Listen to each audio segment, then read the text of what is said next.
Hello, it's Legendary here, and I'm about to yap on about the vehicles in Foxhole. Currently, we're about to go into War 115. It's about mid 2024, so things may change in the future, but I thought it'd be a good time to quickly talk about the state of vehicle gameplay within Foxhole. Just for some background, I've started playing Foxhole since World Conquest 86. I've primarily only played in the Able server, although I did take a bit of a break to play in Charlie to introduce some new players to the game a couple of wars ago. But for the most part, I've been playing in Able. I've mostly been playing in small regiments, but I have, as of at the start of this year, transferred over to the WL regiment, which is primarily a colonial-based logistics regiment. But we very often play on the other side, so we do play Warden sometimes, and I've had the opportunity to basically play with every vehicle in the game for many hours, so I think I have a decent grasp of what the balance of certain things is. So for this tier list, I'm basically just going to talk about what the current vehicle balance is like. I'm going to try and stay as unbiased as possible, but of course do keep in mind I'm primarily a colonial player. Alright, so I'm using the tier list that's available on the Foxhole community tier list on the tier list website. It's a little bit out of date, so it's not including the naval weapons, so I will be adding in a couple of additional vehicles at the end just to cover all the bases. I won't be going too much into naval because the naval vehicles are fairly symmetric. The only difference being that the Colonial submarine has a 120 artillery gun and the Warden submarine is smaller, more maneuverable. But for the most part, most of those vehicles are relatively the same, with the exception of the gunboats, which we'll talk a little bit. So we'll use the old gunboat models here to talk about that. Right, so let's just jump into it. I'll give a rundown of how things are within the state of the game. Usual ranking from S to F, just as a definition of how this will work. Overpowered is essentially just vehicles that I personally think need a massive nerf. They are incredibly strong for where their current place in the meta is. You'll often see them spammed by either side, depending on what faction they're on. So they definitely deserve a little bit of tuning down just to make it a little bit more fair on the opposing side. You have essential vehicles. These are just vehicles you can't win the war without. So these will mostly be logistics vehicles or some vehicle that fills a specific role. And if you were to remove these vehicles, the game is unplayable. So that's where essential lies. S is generally speaking an exceptionally good vehicle. It fills its role perfectly. It always performs well. A tier is generally a good vehicle. It's usually also very noob friendly. I base this tier list based on the new player experience a lot. So A is, generally speaking, almost anyone can play with it. B requires a little bit more skill, but can work in the right situations. C is very situational, so C is usually you have to specifically use this vehicle in the right scenario or else it'll just not perform at all. D underperforms for the role that it's in, and F is just terrible and you should never make this or use this vehicle in any scenario. Alright, so let's just jump into it. So the first vehicle here, and we'll just go with whatever this order is the Stinger. This is a storm rifle, two-player vehicle used for recon and chasing down basically partisans or counter-partisan or partisaning itself. This vehicle is okay. It underperforms a little bit because the Stinger usually unlocks at a weird stage. It either comes out very early in the war, so like tier 1 or tier 2, but I've been in wars where the Stingers only come out like tier 8 or 9 for some strange reason, and that makes it really bad. So it's okay. It's not as good as an armored car. I've actually seen the Colonial Spear Tip outperform the Stinger in its specific role for like defending logistical routes. It's okay, but there are just better vehicles that perform its role. The Caster is actually a little bit better than the Stinger because it's really good for solo partisans to go and set up listening kits and place mines, or get to positions to place mines very quickly and scouting out locations. So having 2 item slots over 1 is sometimes better. So I actually think the Caster is a little bit better of a vehicle than a Stinger. And of course you can put a full tripod weapon inside of a Caster as opposed to a Stinger where you sort of have to use the MG. So the Caster is better to get into position and do something, and the Stinger is obviously better for chasing down or hunting down players, but there are better vehicles to do it. So I actually think the Caster is a little bit better. All right, 120, this is an essential.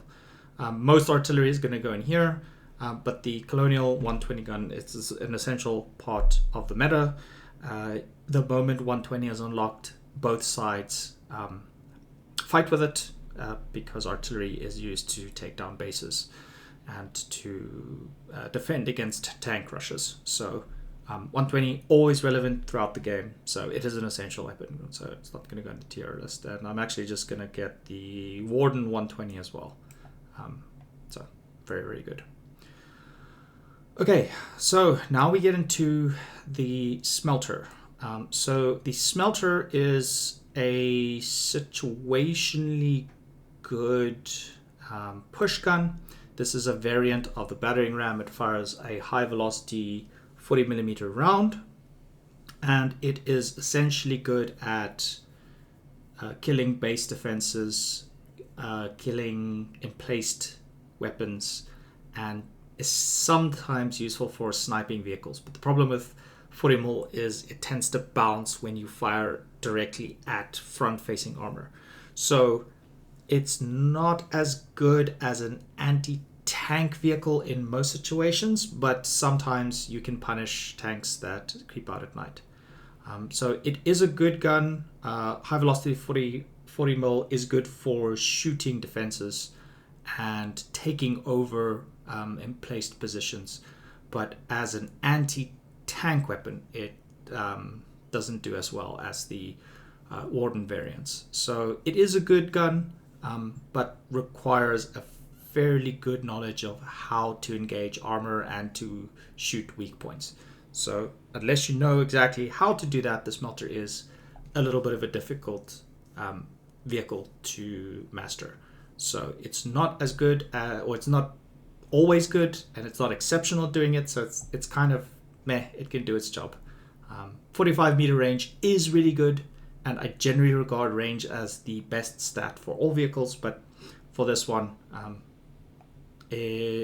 just because armor bounces a lot when you hit from front-facing weapons, and yeah, pushguns are usually used to take on vehicles from the front that normally don't flank.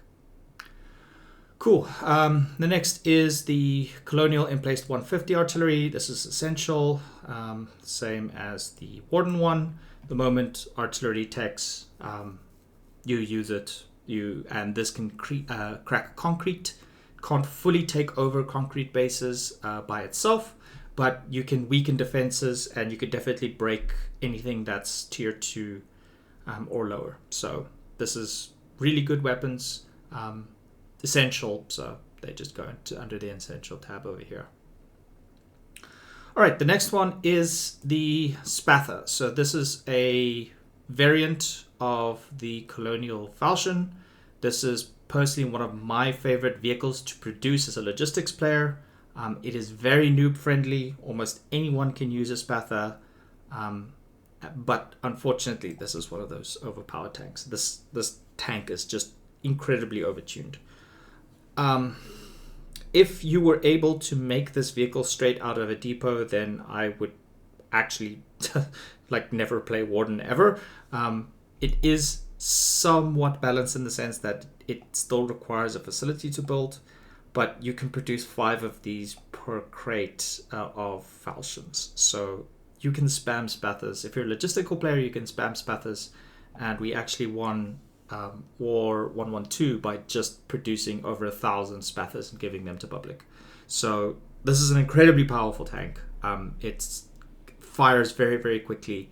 It has high velocity 40, which means it's good against defenses. So it's the same as the Smelter, except it doesn't have the same range, but it's good against most things.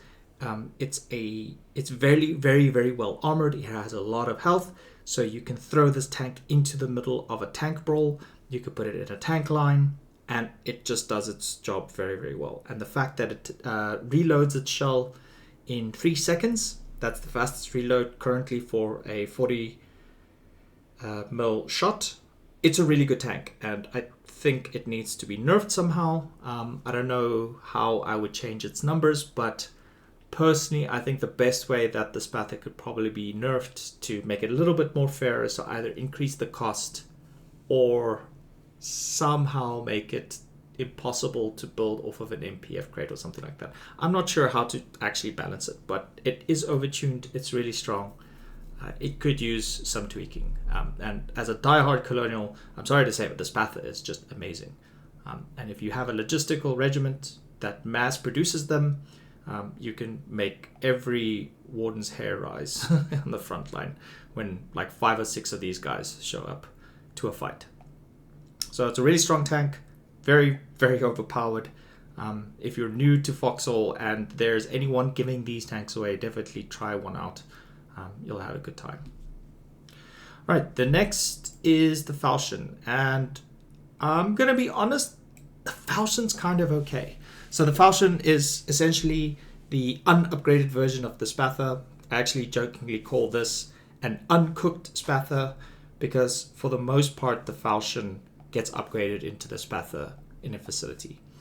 But the base Falchion is okay. I normally use this tank in a tank line to distract. I will throw 2 or 3 Falchions to just sort of go in with a charge with a Bardiche or something like that.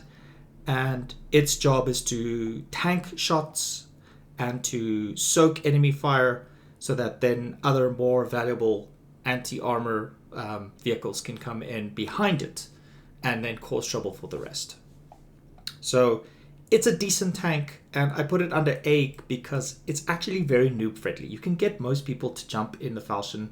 It's a bit of a disposable vehicle, so I would definitely put new players into Falchions, give them like 10 or 12 shots, and then tell them to rush at the enemy and try and kill something.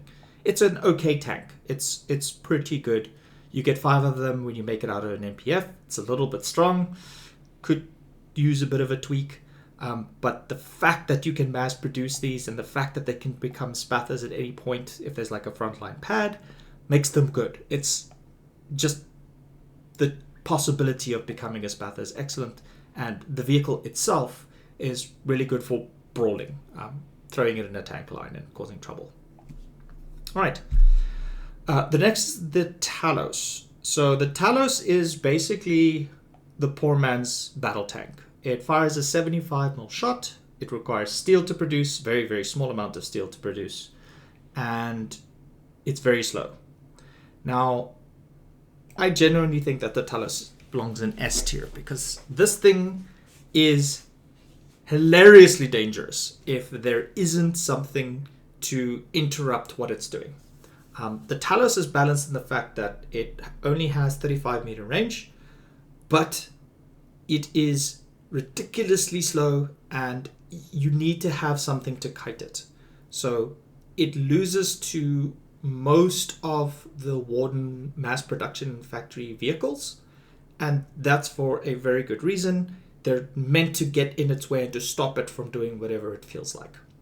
So if the Talos is free to sort of charge a tank line, fire its shot, reload, and just constantly come in and poke, you run the risk of it doing massive amounts of splash damage and killing everything. So it's really strong. It's a really good vehicle. It's definitely not as noob friendly as the Falchion, and in the right hands with good coordination, 1 or 2 Taloses can wipe a tank line if it is accompanied with a appropriate escort. So it is a very good vehicle. 75 mil shot is devastating if you manage to get it to hit a tank line. And normally when I have a Talos under my command, I tend to pair it with something like a light tank destroyer or a pushgun, where they can track an enemy vehicle, and then the Talos literally can roll up to the crippled vehicle and disable it in one shot or kill it outright. So pairs very well with a 68 mil tank or pushgun, and if it's left to just do whatever it wants, it will wreck everything. It can wreck concrete, it can wreck tier 2 structures, it can one-shot almost any player-built frontline structure. So very, very good, very powerful, and we always use Taloses whenever we do ops in WL. They're just that great. Okay, the next is the Bardiche. Bardiche, also a good vehicle. And it's fairly noob friendly too. The only problem with the Bardiche is it's limited by a player's or the crew's ability to just go in and attack. This is the premier brawler tank. A Bardiche is not supposed to sit in a tank line. It's not supposed to go backwards and forwards and do things like this and have the traditional sort of darting between lines and trying to get a shot off and retreating. The goal of the Bardiche is to run straight at the enemy, do the proverbial colonial hold W, get in the enemy's tank, get into the enemy tank lines formation, block enemy tanks from running away or maneuvering, and then just constantly shoot everything with its relatively short range 68 mm cannon. The Bardiche is good. It's not exceptional at doing that, and of course it can easily be kited by cruiser tanks. So you need a very brave crew to control the Bardiche, but if you have 2 or 3 of these guys and they either get a flank in or they manage to get around the enemy formation, they can completely wreck a tank line in a matter of moments. So again, it's kind of like the Talos, but I think the Talos can perform well as a follow-up vehicle after the Bards and the Falchions go in. So it's a great vehicle. It also is one of the few colonial tanks that has an MG on it. So yeah, it's a great vehicle. It does its job really, really well. You can't win a tank line battle without Bardiches to soak shots and to brawl and cause trouble. Right, the next is the Ranseur, and surprisingly the Ranseur is pretty good too. So the Ranseur is a variant of the Bardiche. It shoots RPG shells, and it has it keeps its MG barrel, and the Ranseur actually might not go to A, maybe it'll go to B here. The Ranseur, or sometimes referred to as the Quadiche, has the unique ability to win no man land fight.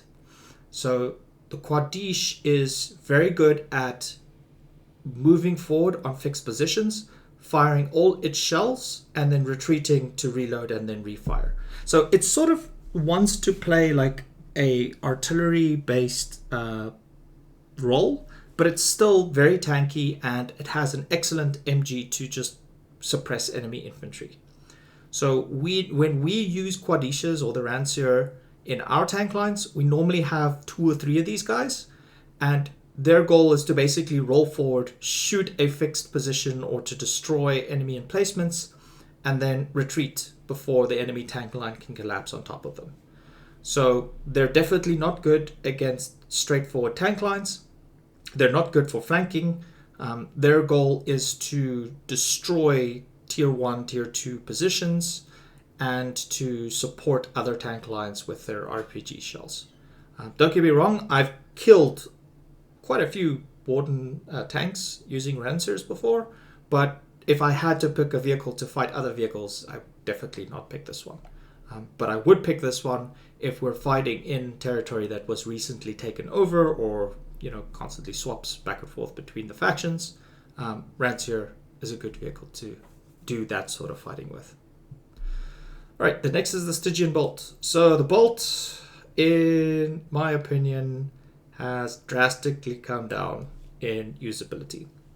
So the Stygian Bolt used to be a very oppressive weapon.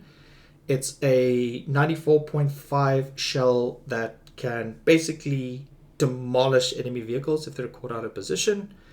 The problem with the Stygian Bolt now is you need to deploy to shoot it. And that makes it terrible for fighting enemy vehicles unless you're defending. So it might not deserve D rank, but I would put it definitely as situational. I would not give new players the Stygian Bolt as well, because it can only fire 2 shots before you need another crew member to reload it. So it's situationally good to defend against a enemy push. We use Stygian Bolts to fight the Warden super heavy tank. So it situationally is good, but you can't push the enemy position with it. You can't move and shoot with it at all. You have to sort of let the enemy come to you. So it's essentially just a mobile Starbreaker. And honestly, I think in some situations the Starbreaker can be more mobile than the Stygian Bolt. So it's good if the enemy is assaulting your base. It's bad if the enemy is assaulting your base with artillery or mortars, because artillery and mortar will just decrew the Stygian Bolt, then it will get rushed and die. So actually, I think I don't know. I don't regard the Stygian Bolt as that useful. If the enemy has artillery, you can't roll it out. If the enemy has any good mortar teams, it's just going to die to shrapnel mortars and HE mortars. So yeah, I mean, I'm sorry, just having to deploy the darn thing and then shooting it, and it also has a chance to misfire at very long ranges. It could be better. I think the Stygian Bolt was a little bit over nerfed because too many Warden super heavy tanks died to this damn thing. Alright, next is the Battering Ram. So this is the base pushgun. So Colonials can make this out of a mass production factory. It fires a 68mm shot. I personally think that the Battering Ram actually does better for what it's supposed to do in terms of pushguns. So this one can fight tanks. It dies very quickly if you fight with it during the day, but during the night when Wardens push out and you have a Battering Ram or 2 with scout uniform guys on it, these things are deadly, and they are devastating if they manage to hit a track or hit a side shot. So I actually like the Battering Ram. I think more Colonials need to play with this one. It's definitely very, very good in night battles.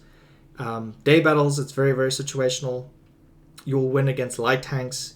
You'll win against silver hands, but you will lose to outlaws. And that just speaks more to the strength of the outlaw, but we'll get there. So great vehicle, great push gun. It's also very noob friendly because you can sort of just throw them you could just throw them in the front line, and if they take out like an outlaw or 2, then they've basically paid for themselves. So great vehicle. Definitely build more of them. Use this. And it fires a 68mm shot at 40 meter range. Pretty good. Pretty good. Right. The next is the Doru. So this is mostly used for partisan work or sneaking around the side. Doesn't really serve any other role. It does have an MG. The MG is pretty good, so situationally okay. But I wouldn't use this all the time. You can do some funny things with rushing enemy in placed positions with this, and then getting troops to jump out and place Havocs or place Hydra Whispers. So it can do funny things, but would I put it in a tank line? No. Would I flank with it? If I'm rushing an enemy fixed position, maybe. So it's alright. It has a pretty okay 12.7 machine gun on it. Can't really suppress too much with it. The ammo capacity I think was 75, so it's okay. It's an okay vehicle. Let's put it that way. The Acheron is just worse than the Doru. If I had to choose between the two to do something with, I would choose the Doru because it has the MG, so Acheron is just straight worse. Okay, Warden 250 Pushgun. This is a great weapon. You put this mounted to a heavy truck. You can do powder sand ops with it. You suppress a MG garrison. You push this forward, and then you shoot and destroy tier 2 structures with it. This is an awesome weapon, and you can mass produce this. Every Warden op includes one of these. So great all-round anti-structure, destroys garrison houses when it's obviously great pushgun. This is a big prize for Colonials if they manage to QRF a Warden op and they capture these, and then we use them. Great weapon, and I really wish the Colonials had a 250 variant on the Battering Ram or something. I would love to build a Colonial to push 250. Okie dokie. The next is the Balfour Rampart. So this is, I think this is the base Warden 68mm pushgun. I sometimes get the names wrong for these things. Just make very sure what this one is. I'm just quickly checking the wiki page for it. So this is the heavy field gun, and it has the high velocity 68. Okay, this is a great weapon. This is just the Battering Ram but better. Definitely under S tier. It can disable most light vehicles. It's used to counter light tank destroyers. It's used to cripple Spathas. It's used to cripple Falchions. I would use this to counter the Talos. Great pushgun. And honestly, I think the only limiting factor is because Wardens don't need to rely on facilities as much in their main vehicle lines. A lot of Wardens don't build this. But honestly, if I get my hands on one of these, and it's just a straight up better Battering Ram. So great vehicle, high velocity 68. Again, another amazing pushgun I wish I could produce on the Colonial side. So great, all-rounded, does its job very, very well. Okay, Stockade. Surprisingly, it's okay. I would put it better than the Stygian bolt. Obviously, it's essentially the Talos, but in pushgun form. It suffers from the same problems as the Stygian bolt does. You need to deploy to shoot it. It works really well if it's being pushed or pulled by the Warden heavy truck. It's okay. I think that the Colonial Emplaced 75 does its job better, so we'll get to that later on in the list. But for 75mm pushgun, it's okay. I'm not gonna lie, I would throw this into a tank line and I would use it to splash multiple tanks, but the problem is the Wardens don't really need to add it to their tank lines. So the Wardens already have an exceptionally good tank line with their HTTs. They have a really good tank line with their Outlaws and their Silver Hands. So they don't really need this weapon. So therefore it underperforms or is situationally okay for helping to push in placed positions. You don't really need this all that much. So when it is used, it performs okay. And we'll leave it at that. Okay, the next is the Wolfhound 40mm. I'll be honest, this is kind of a bad weapon. This is the one Warden pushgun I think could use a bit of a buff. 35 meter range for 40mm shot, kind of bad. Can't fight. It can't really PvE that well. It definitely can't go into a tank line. And if the Stockade that fires a 75mm shot can't really do that much in the Warden tank line, then a shorter range 40mm pushgun does even less. It usually unlocks the same time as half tracks, and it usually unlocks the same time as the Battering Ram. And the Battering Ram just shits on this all day. The Battering Ram just wins. So if the Wolfhound is out on the push and there's no battering rams to counter it, then it does okay. But if there's a single battering ram, it could probably stop like 4 or 5 of these push guns. So I will admit this one isn't really needed inside the Warden tank line, especially when light tanks tech. So it just gets outperformed by everything else. So it's usually bad. It's not outright garbage. You can still use it. You can still kill things with it. But yeah, leave it at that. Okay, so then it's the Warden 68. I'll be honest, I haven't used this one all that much, but I like push 68s, but the Wardens don't really need it. So it's okay, but I think the Rampart just does its job better. So yeah, it's an okay push gun. 68 is useful. If I captured one as a colonial, I would use it over the battering ram, but yeah, it's just not as good as the Rampart. Okay, Predator. It's an incredibly good tank. Like, it PvEs. It shoots everything. It requires a very small crew really to play effectively. You don't need guys in both mortar launchers. You just need a good commander to call out good positions.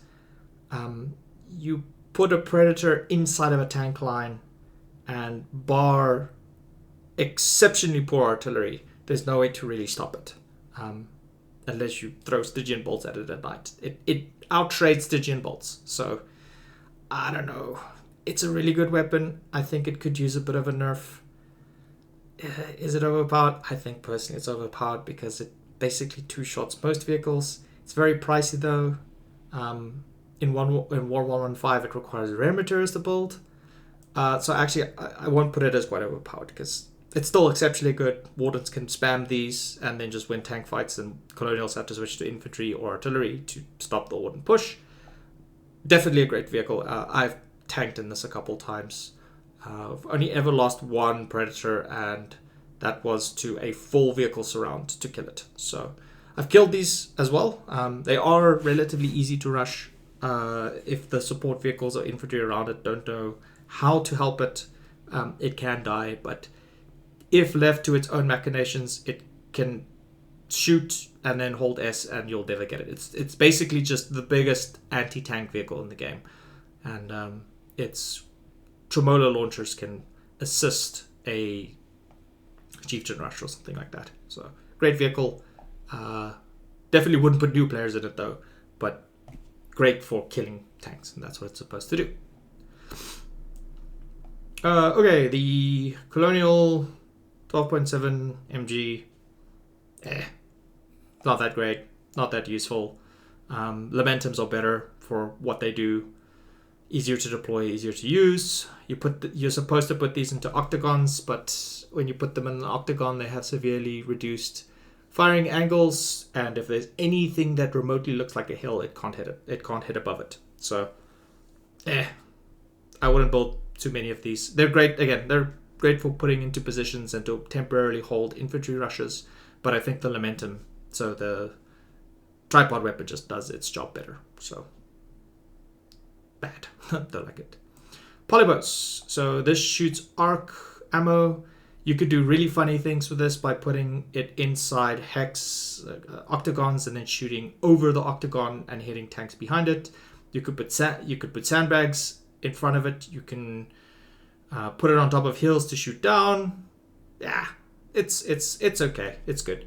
The problem with it is it gets outclassed by most Warden vehicles because of its terrible range, but it can stop a rush in its tracks. So great vehicle, great emplaced weapon. I think the Warden one's a little bit better, but for what it can do, it's great. Now, the only problem with the Polybolos, and not really speaking to its weakness, but it's just outright better Warden meta, is it gets outclassed by a lot of Warden vehicles. For what it's supposed to do. It's supposed to stop tank rushes. And it can, unless the Wardens bring some vehicles I'll talk about later. So it goes into B because it can easily be countered. And that's, spoilers why the Warden one's going to be better.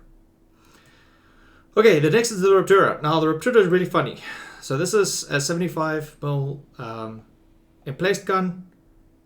It's, for its job of stopping vehicles, it's okay. It's very expensive to build. I hate building these. But I have seen some really funny tactics with the Raptura. I think a Raptura outside of an octagon sitting in a bush to snipe vehicles is really funny. Because it has really good range and it has really good AoE attack if you shoot the ground to track vehicles. So this thing can wreck unexpected Warden vehicles, but it will not beat a coordinated team. It dies very quickly to Cutlers. It dies very, very quickly to multiple Outlaws, which is something that you'll see a lot of on the front line. And when it is placed in octagon, it can actually PvE. And you can go look at clips on YouTube of guys who put this thing inside of an octagon that's dug within a concrete base, and then they use this to destroy the concrete, as opposed to using a Talos or a BT. So really funny weapon. I don't think it's very, very strong for what it's supposed to do. It's really funny weapon to see it inside of a bush to snipe unsuspecting vehicles. So I love to see this thing, but I hate making it. So yeah, that's my personal bias to it. Hades Nest. Man, I wish this thing was good. So it shoots HE rockets. HE rockets aren't as good as fire rockets.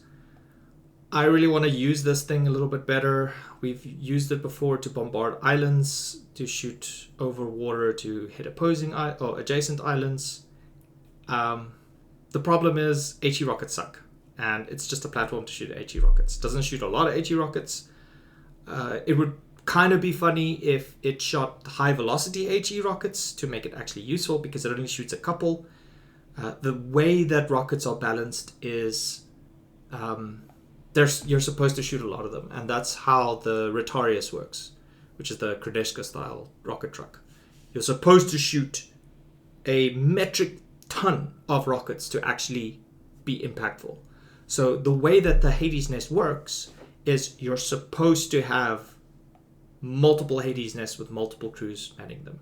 So for the amount of manpower required to field them, it's better to just use a 120 instead. So this is not an essential weapon. You don't need a Hades Nest to win a fight.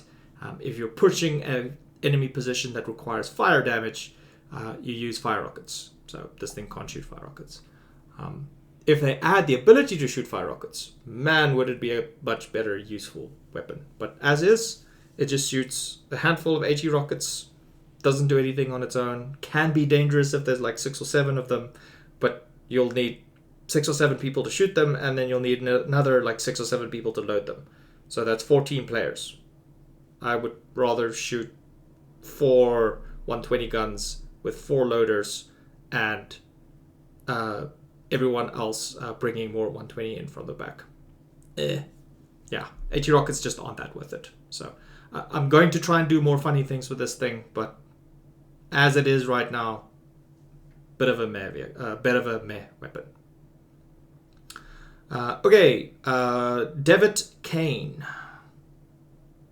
Shoots mortars, right? Yeah. Haven't used this one all that much, but mortars are a good support weapon. Situationally good, goes into C. Ironhide. Oh man, this thing's good. Oh, I'm not gonna lie. The Warden light tanks are just straight up better than the Colonial ones. So the Ironhide is more all-terrain. It has more armor. It bounces shots like fucking crazy. It's a great tank. Is it better than the base Devitt? Yes, because it has more armor. So, great tank. Wardens don't build this tank as much as they should because they don't really need facilities to win wars. So, great vehicle, but I think it's actually on par with the Devitt. And the Devitt is also good. Really good bounce. Just the amount of times I've hit this damn thing and it just goes bling and nothing hits it. I actually have to use battering rams to counter Ironhides and Devitts. So Warden light tanks, great. I would almost put them as essential because you need them to win when the Wardens get them. But yeah, late game they don't do all that much, and they essentially just get upgraded to Caine's third server flanking position. Not really good for QRFing. But yeah, when they come out, absolutely dangerous. So I like them. Devitt is good. Ironhide is just better because it has a lot more armor. A little bit slower, but who cares? I mean, Wardens don't need fast vehicles because they sit in a tank line and go backwards and forwards and shoot things. Drummond. Drummond is a terrible vehicle. I'm sorry to say. Wardens, you guys have a terrible LUV.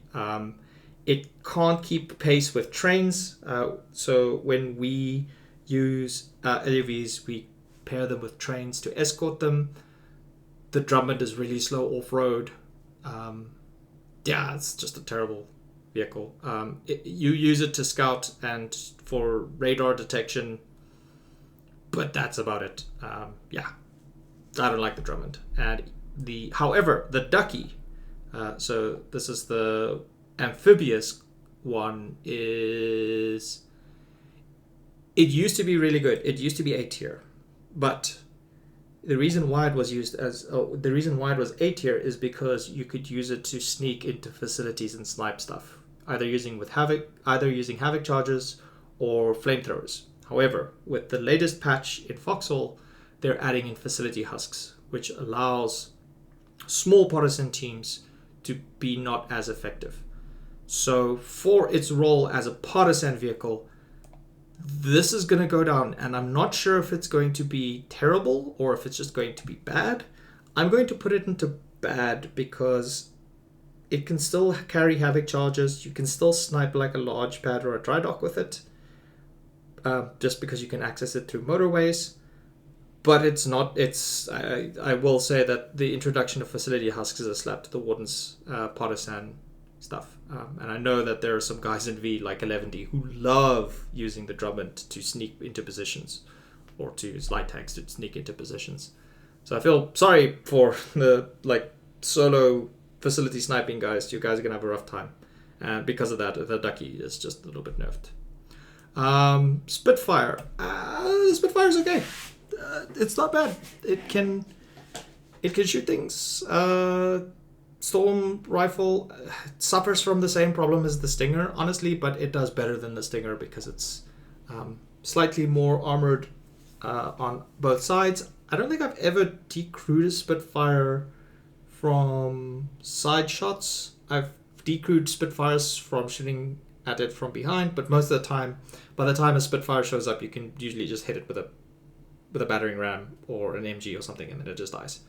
But as a QRF vehicle, pretty good, because you can snipe down dudes in scout uniforms. So if you have 2 or 3 Spitfires hunting players, they are pretty good. So it's better. It's still slow off-road, but it does its job well. Okay, next is the Dunne Landrunner. So this is the Dunne transport variant that allows it to go off-road better. This is actually an okay vehicle.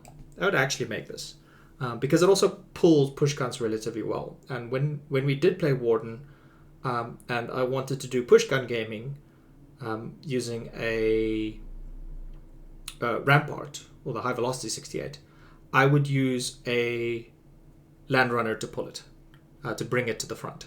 So yeah, it has a hitch. It can pull stuff. It's an okay vehicle, so I would definitely make it. The Leatherback is the armored truck, but it has 1 less inventory space. I mean, the Landrunner does as well, but it has the ability to pull things a little bit better. I think the Leatherback can also pull relatively well, but a more armored logistic truck, just better to make a heavy truck. It's not good early game because you need that extra inventory space, because then you could bring 16 crates to a front as opposed to just 15 or 14. I wouldn't make this. It's actually terrible. So, not a good variant vehicle. Do not transport essential. Can't win the war without it. Great thing. Okay, Flood Juggernaut. This is the one with the flamethrower, right? I always get the names wrong. You always get the flame. I always call it the flame BT. Let me just double check. So Flood Juggernaut, or is this the like old one that was removed? Flood Juggernaut. Heavy flamethrower. So this has a heavy flamethrower instead of an MG. Okay, it is a base BT. So BTs are good. So it's going to go in A. Is it S?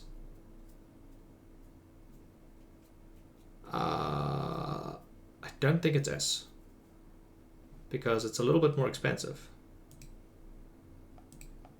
It's a little bit more expensive to make, right? So this uses 55 steel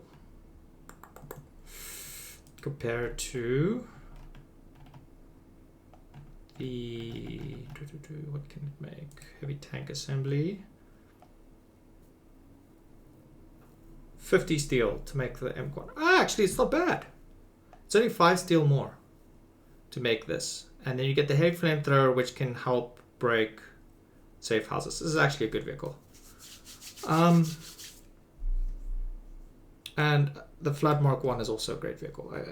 Battle tanks are really good. Battle tanks are meant to break positions. They all have 75 more shots. A heavy flamethrower basically means that you don't need to make a flame HGD, and you don't need to make a wild jack to push a safe house. So therefore it is a good vehicle. Stopping the enemy from repairing a fixed position while you're pushing it, like safe houses or town halls, or in a pinch concrete, or I wouldn't throw this at concrete, but in a pinch it can do something to stop repairs. Good vehicle to use. So Flood is also good because 75 mil, dangerous when it's massed, and it actually performs well inside of a Warden tank line. So the Wardens don't have the Bard, so they don't really have a vehicle to dive. The Floods are really good at diving. Both the Flood Juggernaut and the Flood Mark 1, just because of its heavy armor, they are really good for diving tanks. So when the Wardens do want to push a position and crush the Colonial tank line without risking a flank, the Floods are there to do that. So both BTs are really, really good. And I'm always cautious against the good Flood crew. I am dead scared to see either the Flood Juggernaut or the Flood Mark 1 with damaged armor sitting on that front line. And actually in War 113, or was it 112?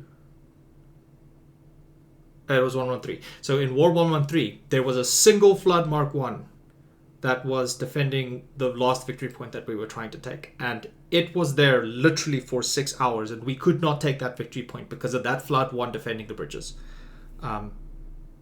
It's a great vehicle. Man, is it scary if it has a garage nearby to repair its armor. So both vehicles really, really good. Juggernaut is good for pushing safe houses and fixed positions. Flood Mark 1 is a brawler. You throw it into the enemy tank line, followed by other support vehicles, and it can crash a tank line. So not going to speak too much more on it. These are great vehicles, and of course Wardens rightfully build them. Okay, Highwayman. So this is an Outlaw variant with a 20mm cannon on that can shoot other tanks. Now, I will say, a lot of large regiment like to do funny things by building 5 or 6 of these and then doing flanking with it. I don't think that's the correct way to use the Highwayman. And I know this is a controversial take. The Highwayman is good as a support vehicle.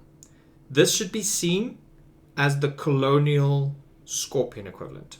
Because, for one, it has a very, very accurate 12.7 gun on it.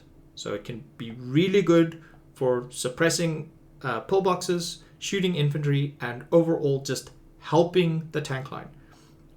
its role is supposed to be like one tank behind the main line. The main line is supposed to be Outlaws, Silverhands, BTs, and HCDs, right? You put the Highwayman behind that line, and if the enemy brawls, if the enemy pushes with Bardiches and Spathas, and they come in to start a fight in your face, this is where the Highwayman shines, because the 12mm gun can't kill the enemy. The 20mm gun cannot kill the enemy, but the Highwayman has the unique ability of turreting tanks very, very easily. I hate seeing this tank if I'm in a Bardiche, because this, in my opinion, is a Bardiche counter. Because if I'm going to run in and hold W and run my Bardiche into the enemy tank line to tank shots and to shoot back, and there's a Highwayman right behind the Outlaws or the Silverhands or the BTs that I'm rushing, this thing will always fucking turret me. So this is an exceptionally good support vehicle. And I would, or if I was on the Warden side or if I was organizing a Warden tank up, I would always have this thing just behind the main tank line to support the tanks, either in anti-infantry duties or preventing enemy dives. This is an exceptionally good vehicle, but it is used incorrectly by most of the by most of the Warden faction. It doesn't have a role as a captured vehicle of the Colonial side, because you don't... Actually, it might be good as a flanker to disable enemy turrets when you go and dive, but this is a counter dive vehicle. So I genuinely think that the Outlaw is a good vehicle, but it's used incorrectly by the Warden team. You put this in your tank line to stop Bardiches and Spathas from rushing you, and its ability to turret very easily is also good against BTs and everything else. But yeah, great vehicle, just used incorrectly. I'm dead scared of this thing. If I get told by my tank commander, or if I'm tank commanding and I get told, okay, Bards rush now, and I see one of these, I will literally halt the tank line and get LTDs to snipe it first. Because this thing can just go, it shoots every single tank, it turrets everyone, and then the Warden's tank line wins. So dangerous weapon, just used incorrectly. Okay, Outlaw. Sorry to say this, but this is a ridiculously overpowered tank. First of all, 45 meter range. We have to talk. I haven't talked too much about ranges. I've briefly mentioned it, but 45 meter range used on a mobile vehicle automatically makes it an exceptional weapon. This vehicle can be mass produced. You don't need a facility to make it.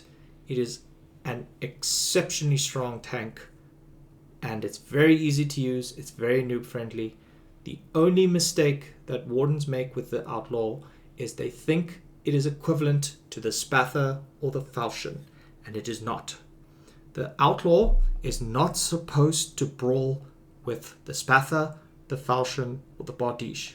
The Outlaw is supposed to sit at 45 meter range and shoot all of its shells until it is empty, fetch more shells, and come back and continue shooting. This is where the Outlaw shines. It can PvE because the Outlaw can outrange most base defenses. The Outlaw can outrange the Polybolos, and 2 Outlaws can beat a Raptura even if it's emplaced, because they can snipe the gunner off the Raptura and keep them off. So, in my opinion, the Outlaw is an exceptional tank. It is the strongest Warden vehicle in the game because it's very reliable. It can be used by almost anyone, and it can be mass produced. You can bring a trainload of Outlaws that can crush an enemy fixed position as long as there isn't concrete. Okay, it doesn't beat concrete, but no single tank here is supposed to beat concrete. You're supposed to hit it with artillery and stuff. Man, the Outlaw's a strong vehicle, and I think it's going to get nerfed. We have people inside the dev branch that look at files and stuff like that. We suspect that the Outlaw is most likely going to become a variant vehicle. So there's going to be a Outlaw base vehicle, and this is going to become a variant. So even the devs think that 45 meter range 40 mil with an additional storm gun for anti-infantry purposes is really strong, and it can boost, and it bounces shots really well. Yeah, this is a great vehicle. It's not as good as the Spatha, but you don't need a facility to make it. You just need RBATs and an MPF or a garage and a hammer. Yeah, overpowered in my opinion. Strong vehicle, but similar to the Highwayman, which is a variant of it, it is not used correctly by the Wardens. You're not supposed to dive with it. You're supposed to go backwards and forwards and snipe things and kill things with it. You'll find that the Outlaw is a favorite amongst Warden veteran players. A lot of veteran regiments love to use Outlaws to skirmish and to push positions and to clear emplacements and to harass enemy tanks. And if they want to crush and tank line, they use Silver Hands. So for its job of a cruiser medium battle tank, or not battle tank, but medium tank, a cruiser medium tank, the Outlaw performs very, very well. And I think it is overpowered. 45 meter range on a mass production tank is just a bit too much, in my opinion. There is no colonial 40 mil shot that comes out of the MPF that we can make. And the Wardens can MPF these things. Man, I hate Outlaws. Outlaw beats so many tanks in 1v1 situations because the Outlaw can do a tracking shot and then it just laughs and sits there and kills the tanks as it tries to either escape or cripple towards it.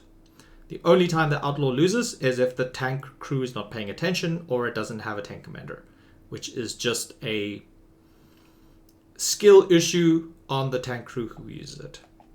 Whenever I have an Outlaw, I almost never die. That's just how it is, because 45 meter range is strong. Right, that's it. I don't want to go too much about the Outlaw, but this is potentially the strongest Warden tank that they have in terms of its raw utility. It can be used for everything. So great tank. Thornfall. Another sort of like utility tank. I actually feel like the Wardens have a good deal with variants because their variants actually feel like it does something else and very seldomly feels like a straight upgrade. Like, for example, the Juggernaut is a variant of the Mark 1 because of the flamethrower. The flamethrower isn't a direct upgrade, it just makes it better against buildings. And the Ironhide, well, the exception of the Ironhide, because I think the Ironhide is just a better Devitt. But the Thornfall, which is also known as the Bone Law, has APRPG shots that is really good for wrecking armor and also tracking. This is a decent vehicle, but I also feel like it is heavily underused and it actually requires a bit of coordination. In terms of playability, it's about the same as the Ranseur because you need to have the turret to face the target and then you need to have a gunner to shoot the APRPG at it. Arc RPG. The Bonesaw rockets. Now, is it B tier? No, actually I think it's a little bit underpowered. I think it's in C tier. It really comes down to coordination and the rockets can bounce. So, is it better than an Outlaw? No. Is it better than the Highwayman? Definitely not. I'm way more scared of a Highwayman than a Bone Law. But in the right position, it can cripple BTs. It can cripple other support vehicles. So it does have a place. But please, for the love of God, do not rush a Spatha in this thing. Do not rush a Talos in this thing. Do not rush a Falchion or a Bardiche in this thing. They will wreck your Bone Law and then you'll go and post about it on Reddit. It's supposed to flank. It's supposed to support. You're supposed to have 2 or 3 silver hands to protect the Dom thing, and then it's there to like disable a BT or it's there to disable a Bardiche or something like that. That's what it's supposed to do. Again, follow-up vehicle, cruiser tank, not main combat vehicle. That's where the silver hand is supposed to. That's what the silver hand is supposed to do. So, great vehicle, great support vehicle. But on its own, can't really win any straight up fights. Actually, I think I'm going to put it in a B. I think think it deserves to be better than the Stockade. So put it under B. Pelakes, great vehicle. 45. The only thing that the Colonials can build to face the Warden MPF tank spam late game. If you don't have a Pelakes light tank destroyer, you're gonna get fucking rolled by heavy tank destroyers. Your Spathas and your Falchions and your Bardiches to a degree are all gonna die unless there's a Pelakes to track the enemy mobility. It's a great vehicle, and this is one of the few times that the devs actually show a really good design in terms of the variant system. Now, don't get me wrong, the variant system is interesting, but the Pelakes is a good way to show that the colonial light tank is still relevant throughout the entire war. You need this vehicle because of its 45-meter range and its ability to track enemy vehicles, so that something like a Talos can kick the target down and kill it. So it's really good, and it's the only way to actually counter the Warden tank line. However, the Pelakes is rightfully countered by the Outlaw. Pelakes will lose to 2 or 3 Outlaws, so you'll need 2 or 3 Pelakes, and then it's sort of like a battle of tank line size, right? It's a good vehicle, but it requires a facility to build, and this is the other vehicle that I spammed a lot when I did the War Factory a couple wars ago. I personally enjoy using the Pelakes. I've killed super heavy tanks in Pelakes because I just keep tracking them. 68mm shot, I think it's fair. I think it's a strong vehicle. It's not noob friendly. It requires a lot of coordination between the driver and the gunner to shoot. But yeah, essential for the colonial tank line because it's one of the few tanks that plays like a Warden tank line. Whereas most of the other colonial tanks require you to dive and push forward and do things. The Pelakes is one of the few times where you can kind of sit and trade with the enemy, pick off targets, and then roll in and win. So yeah, essential vehicle, very good design, and I wish more colonial tank variants follow up with it. Vulcan, great vehicle. Vulcans is our opportunity to play with the Flight Juggernaut. It is a bit of a suicide tank because you kind of roll it into a safe house, put it on fire, because our flame rockets aren't that effective as the Warden one. But the Vulcan is exceptionally good for what it does, and it is the best flame tank for the purpose of just putting things on fire. The Flood Juggernaut is good for pushing positions because it has a heavy flamer on it, but it's not that good for partisaning with, whereas the Vulcan is. That being said, the Vulcan might actually become weaker because of the facility husk changes. So this might go down a bit. So I'll actually put it in A, but we mostly use Vulcans to take town bases and safe houses. And it does this role really, really well. So yeah, Vulcan, great light tank variant. Does its job, fast, armored. Can get countered by flasks, but I mean, everything else can be countered by flasks too. Hatchet, meh. It's a meh tank. It's not as good as the Devitt or the Ironhide. It's not as armored. It's surprisingly fast for what it is, but it's just a meh light tank. You never see it late game. It has a better variant which you always upgrade for it. So it is just a standard tank that almost anyone can use. I would actually put it under A because I would give new players hatchets to play with, but they're not that impactful. Like I'd rather have new players than Falchions. So yeah, hatchets come out, and we use hatchets to upgrade them into Pelakes. That's what their late game role is. But yeah, meh tank. Fires 40mm shots, whatever. It's not significant, not impressive. Kreneshka though, better. Slightly more armor.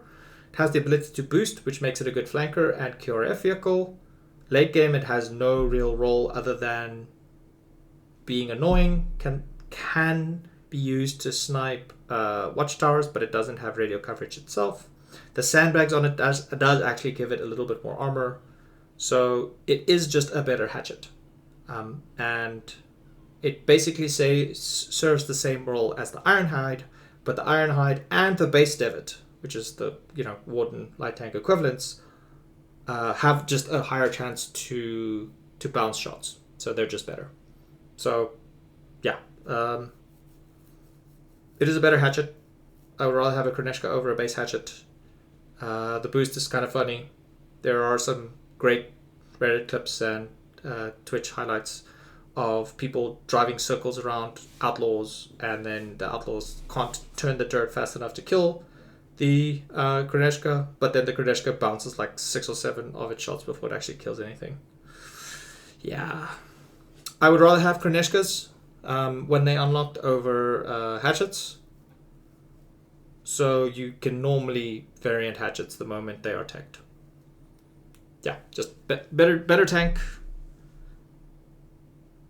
I actually want to put the hatchet down to D, because you almost never want the hatchet. It's an uncooked Kroneshka or it's an uncooked Pedikis. Its variants are awesome, but the base vehicle sucks, which just speaks volume because also in a straight up 1v1 fight, the Devitt just crushes the hatchet. It's not even close, just because the Devitt has a higher chance to bounce. So just a straight up better tank. Scorpion. Man, I love the Scorpion. I'm very biased. I'm going to put the Scorpion as A. I think it's a great vehicle. Has lots of inventory slots. Its job is to carry BMATs and shoot infantry and detect enemies. And it's a mobile watchtower. It's really tanky. You can tier 3 it using veterancy to make it almost impossible to kill unless it is focused down by everything or gets sniped by a Starbreaker or something. That's a great vehicle. We stopped so many Warden Cutler rushes using Scorpions. They are exceptionally good, specifically once they're veteraned. So great vehicle. I think it's a fair vehicle because it has literally nothing to shoot enemy tanks with. So all it can do is mow down infantry, a lot of infantry. And when Wardens are out and about inside their trenches with anti-tank rifles and flasks, this is what I would bring to stop them from doing whatever they want. So Scorpion, great vehicle. It does require 3 people to crew, as opposed to something like a Highwayman that only needs a crew of 2 to basically perform the same task. But I mean, yeah, the Highwayman doesn't carry lots of BMATs and isn't big and intimidating as the Scorpion is. Great vehicle. I love the Scorpion. It's a shame that it's a variant, so you have to build it in a facility, but as is, great vehicle and does its job very well. Ballista. This is an essential vehicle. You need ballistas to crush concrete, so it's a form of artillery. I know I put the Warden 250 up here in S tier, but the 250 is great for partisan stuff and sniping town bases and town halls and pushing relic bases once they're suppressed. You can't win wars as a colonial without the ballista. You can win wars without the push 250, although it does its job really, really well in terms of ops and stuff like that. But yeah, ballista, it's an essential vehicle, so you need it to win, and you can MPF it, so it's good. Javelin. I love the Javelin. This is a great vehicle. I'm going to put it under A because it's fast. You put petrol on it. It goes off-road. It's a QRF vehicle. It's an anti-partisan vehicle. It's good because the colonial tripod weapons are good. The colonial Lamentum is a sniper machine gun. It's really good at suppressing infantry. It's really good at crowd control. So, yeah. Great vehicle to put mounted tripod weapons on. The ISG, which is the 30mm one, is also really good. One funny thing that you can do with the Javelin when you put an ISG on it is you can put the gunner and any other crew to carry a grenadier outfit to put lots of 30mm in, so you can keep a lot of spare shells on the infantry itself, and then this turns it into a sort of sniper half-track, because you can move up snipe positions to assist infantry to push. So you use this to kill pull boxes, you use this to kill machine gun pull boxes, you use this to shoot tier 2 structures that doesn't have an AT garrison on obviously, and then it supports your infantry. Yeah, Javelin's awesome, and it's really fast. Best use for Typhon, in my opinion, is when you put a 20mm on it. Javelin. I kind of preluded to it. But when you use a Javelin and you put a 20mm Typhon on it, it becomes a very, very dangerous flanker.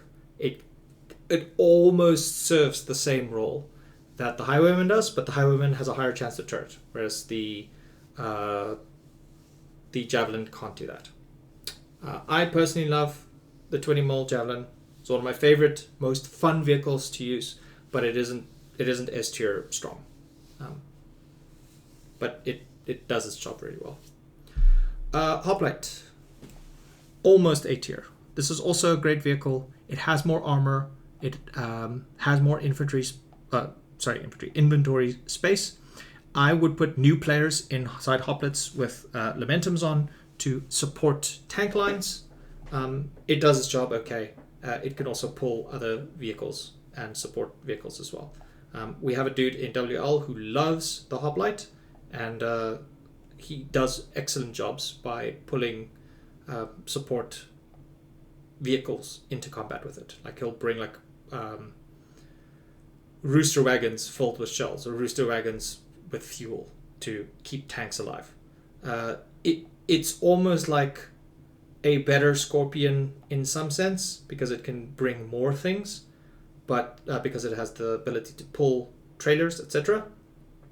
But it's not as fast as the Javelin. You cut a lot of speed from it in favor of armor, so it's more newer player friendly and still has the same benefits as the Javelin had, just slower. I personally prefer to use the Javelin because you put petrol in it and you go off-road with it, but as long as the hoplite stays on road, it can do more and survive longer and last a little bit longer as well. So yeah, it's a shame it requires a facility build, but you know, it needs to have some trade-off. Peltast, meh. Mortars. Wardens, I think the Wardens need to use mortars more than the Colonials do, because they need a mobile platform. The Peltast, in my opinion, is therefore less valuable than the Caine. So the Caine actually ends up shooting HE mortars. The Peltast doesn't need to shoot HE mortars. It's meant to shoot shrapnel mortars to get Wardens out of their trenches, to splash their AT crews, and to shoot flares. That's what the Peltast does. I always hear people saying the Peltast is awesome because you can shoot mortars, but it requires 3 people to man, whereas if I just have 2 infantry shooting mortars out the back of or jump out of an R1, shoot all their HE mortars, jump back in the R1, go back, get more shells, it does it faster than the Peltast. So I think the Peltast is a bit of a noob trap. A lot of people think it's good. I personally don't think it's good. The Devitt Caine is needed in the tank meta if you need mobile artillery. If you need mobile artillery as a colonial, you use the 120 pushgun. The Wardens don't have mobile artillery in that sense. They do have it with their fire rocket pushgun artillery, but obviously it's not good as a 120. So, in short, Peltast doesn't fit the same role as the Caine does. The Caine is still kind of meh in my opinion, because HE mortars don't do all that much unless you have a lot of them. So one Peltast to shoot flares and shrapnel mortars useful. 3 or 4 Caines to shoot HE mortars, way more useful. So that's where that ranking goes. Starbreaker, man, I hate this thing. It is basically just the better Stygian Bolt. Stygian Bolt is crap. Well, kind of bad. In D tier, Starbreaker is exceptional because it does everything that the Raptura does, but better. If this thing is in the field, you actually have to stop all the colonial tanks, and you have to start shelling with 120, or you have to bring dudes with tremolas to kill it. There is nothing that colonials can do inside vehicles when this thing is sitting inside of an octagon. The Raptura can be countered by outlaws. The Starbreaker can't be countered by anything unless you sacrifice a Falchion to rush into it. So the Starbreaker shoots the Falchion, takes 2 shots to kill it, and then as soon as the Falchion gets shot, you bring in a ballista to kill it. It's the only way to kill it with vehicles. You need to suicide something to kill it. The Wardens don't need to suicide outlaws to kill the Raptura because you can snipe it with 45 meter range, 40 mil shot. You can't do that with a Starbreaker. Actually, come to think of it, the Starbreaker has one counter, and that's because Zagubaru, the streamer, typically plays Colonial, and he snipes the guys on the Starbreaker off all the time. So I'm actually moving this down to A tier just because of Zagubaru being able to snipe dudes off of Starbreakers. If you haven't seen his clips of him sniping dudes of Starbreaker, go check it out. But it is, I don't want to put the hierarchy inside the tier list. So it's going to be the same level as the Raptura if Zagubaru is playing, but if Zagubaru is not playing, or if he's playing Warden, then it becomes an S tier weapon. Okay, we'll leave it at that. It's a great weapon. It does the same role as the Raptura, but better. The Raptura can push concrete. The Starbreaker can't push concrete, but the Wardens don't need this to push concrete because they have another tank that I'm going to talk about in just a bit. King Gallant. So this is a Warden variant, so it's automatically going to be bad because Wardens don't bolt a lot of facilities. It shoots a 30 mil shot. It's not high velocity. It's actually kind of dog water. Yeah, so this thing comes out before the light tank. It can wreck tier 2 stuff, but it has such short range that it dies to ISGs. I'm sorry to say this, but the Wardens need a better 30 mil vehicle. This one ain't it, Chief, because I can counter the Gallants in a Typhon, Javelin, or a Argonaut with stickies in it, or even the Argonaut variant that shoots RPGs. So it's very meh. Don't like it. It loses its ability to detect for radar coverage. It's not a good tank. It's just kind of meh. A lot of Wardens swear by this thing. They would rather use the King Gallant over the Devitt, and I think they're just wrong. You use it when it attacks, and no more than that. Yeah, meh tank. King Jester shoots AT rockets. Terrible. I went on a long tirade about why the Hades Nest sucks. The King Jester is just a mobile version, and it's a variant. It requires a facility, and it shoots AT rockets, which is a rocket that the Wardens don't mess because they don't rely on AT rockets for their main form of artillery assistance. So terrible vehicle, don't build it. King Spire. So this is the base vehicle. It comes out of an MPF. Surprise, surprise, this is a great vehicle. It's on par with a Scorpion. It does the same role as the Scorpion. It just doesn't have the same amount of inventory as a Scorpion, but you only need 2 people, so you can field more of these as anti-infantry role. It's not as good as a support vehicle as the Highwayman. Again, remember, I think the Highwayman is a support vehicle, not a flanker or funny tank. Kingspire, for its role, detection, anti-partisan, sometimes as a partisan vehicle too, is pretty good. Nothing wrong with it. It's MPF-able radar. Good vehicle. Warden cycle. It's not okay, so I'm gonna put it below the colonial one, and the reason why is the colonial cycle is used to suicide into positions to put down listening kits or mounted weapons on tripods. Warden mounted tripod weapons aren't that good, and Wardens have a better way to get into a position to put down listening kits with the either the Drummond or preferably the Ducky, because you can use the Ducky to get into funny positions to put listening kits on rocks. So it doesn't perform the same role as the caster. The caster is actually used to put listening kits and to put ISGs and Typhons into funny positions. Wardens then didn't need to do that, so therefore their motorcycle is worse. Okay, Battle Tank Destroyer, the Hasta. I personally don't like this thing. It's supposed to be, it's basically a mobile Stygian, but it dies to the things that it's supposed to kill. This thing loses to Outlaws. This thing loses to Predators. This thing loses to Starbreakers and to a Flood diving it. Okay? It can disable and it can track very easily because it has a 94.5 shot. But it is very expensive. It is more expensive than the Flood or the Juggernaut. And it can be countered by the Outlaw. And you always see these on the front line. A lot of people say, oh, well, you use the Hasta to kill the Outlaw.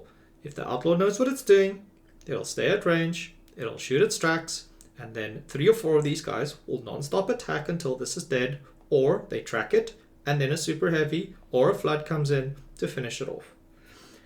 And in the theoretical that the Hasta is in a winning position, it can't push concrete, it can't push the front. So this is a defensive battle tank. You use this to defend against all this scary stuff up here, but the scary stuff up here counters it. So I don't personally like this tank. It's also very expensive. It's a lot more expensive than the base BT. I've had more successes using the base Colonial BT than the Hasta. It is also an exceptionally boring tank to play in. It is slow. It is slow as shit. It can easily get tracked. It can easily get flanked, although Wardens don't tend to flank a lot with it. I'm not a big fan of this thing, but I can't deny the fact that it's a 94.5 shot that doesn't need to be deployed. So it is significantly better than the goddamn Stygian bolt. It's an okay tank. It's just okay. It's B tier. I wouldn't give this to noobs. I wouldn't bring this to every front because you can't kill stuff other than BTs and Outlaws and Silver Hands with. It's really good for killing Silver Hands. I'll give it that much. It's really good for killing Silver Hands. But it requires a large pad to build. It requires ASM5. It requires steel. It's very expensive to make.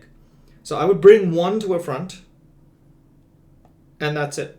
But if the Wardens go, oh, okay, they have a BTD, bring in a Predator. Predator beats it. Oh, they have a Hasta. Bring in 4 Outlaws. 4 Outlaws beat it. So, yeah, I'm not a big fan of this tank. That and the 94.5 con splash, which means you have to go for armor shots, so that means it can bounce. Yeah, not a big fan. I think the Starbreaker does a better job. The Predator definitely does a better job because it has longer range. It's fast. This thing is slow. This thing is fast. It can also PvE because it has tremolo launchers. Yeah. I wish I liked the BTD more. Every time I play in this thing, I feel bored and slow. I'd rather be in an LTD. So, meh tank. But it's definitely not C tier. It actually has a role. It can shoot Silver Hands, so it's okay. Lance, amazing tank. BT, yep, good. On par with the Flood. We actually beat Floods with it. Also, again, just putting it on here because Colonials need more anti-infantry capabilities on their tanks. The Colonial BT provides that. So, yeah, good vehicle. Great when you have 2 or 3 of them under your command. Kill a lot of stuff. Could take a lot of risks. It does lose to the Predator. It does lose 1v1. You'll lose against the Flood. I don't know why. I think they're identical in terms of stats. But yeah, it's not going lower than S because it's a great vehicle. Is it better than the Talos? No. Talos loses to the Lance, but you can have like 4 or 5 Taloses for the price of a Lance, and it's a lot easier to. Talos are easier to field. Whoa! Why am I getting a billion Twitter messages? Sorry, just put my phone over there. Yeah, Colonial BT, great, lots of fun to play. Okay, Warden Eat. It is better than the Colonial one. Where did I put the Colonial one is there. This one's an A. That just because it has no natural enemy, it shoots fucking everything. It's easily deployed into an octagon. It's really hard to kill with Tremolas. It's pinpoint accurate. It's great. It's not as good as the Starbreaker, as we said. The Starbreaker would be here but we have Zagubadu. If we have Zagubadu, it goes in here. But because if we don't have Zagubadu, and most of the time, it goes in here. But this thing is spammable. 68 mil shot. The only downside to it is you can hear it. When this thing shoots, it would be higher if this thing sounded the same way as everything else. This has a unique sound. When this thing fires, you know it's there, and then you bring out Tremolas to kill it. Now, like I said, it has no natural enemy. The Polybolos, which is over here, is good against everything except the fucking Outlaw, because the Outlaw can outrange this thing and kill it. Or it shoots the octagon, and then this thing can't do anything. This has no natural counter. It's supposed to be countered by the Smelter, but the Smelter dies to Outlaws. So if you have this thing and this thing, you have a very strong defensive wall that's really hard to break. So, good vehicle, good emplacement. Wardens use this to great effect. When we see these things as Colonials, we yell at logistics to bring Tremolas, a lot of them. It's the only way we can stop. It's the only way we can kill these damn things. So, yeah, it is just the straight up better eat. If the Colonials don't have Tremolas, and you're a Warden, you load these puppies with as much 68 as you can squeeze inside of them, and you just hold the line. And that's that. Okay, Warden Emplaced EMG. So this is Firestalk 0.7. This is better than the Colonial one in terms of the meta. The Warden EMG is better than the Warden Tripod MG, because the Tripod MG is highly inaccurate. This thing is pinpoint accurate. It suffers from the same downsides as the Colonial one, because they're relatively the same in terms of mechanics. But this one is better because the Warden MG sucks. The Tripod MG sucks, whereas the Colonial Tripod MG is awesome. So this one goes above the Serra for its place in in defending fixed positions. Yeah, that's where I'm gonna leave it. If you're defending a base as a Warden, you use this thing to stop infantry. You use Lamentums as a Colonial. So therefore the Serra sucks, and the Snare Trap is better in terms of how Wardens defend things. Yeah. Warden Amphibious Transport. It's their only way to do funny things with Amphibious Transport. It's going to go in D because the Colonial MG1 is better. But the base one sucks because having the MG, it's again one of these bad variant designs where the Colonial Amphibious Transport, but the MG is better because it has an MG and it has more armor and more health. The Wardens don't have a variant because their base Amphibious Transport is good. Therefore, it ranks better. It's better than the Acheron, even though I think their stats are exactly the same. But you need it to do funny things with it, like satchel charges or whatever. In terms of its usability, the Ducky does better. I'm actually thinking the Ducky goes up. I know the Ducky's going to get nerfed because of the facility husks, but it is better than the Warden LPC. Oh, it's better than the Warden Amphibious APC. So, yeah, that's where if you're doing partisan stuff, Wardens use this. They don't use this. This is like funny landing things. Colonials, if you want to do amphibious partisan stuff, you use the Doru because it has an MG. You don't use this thing.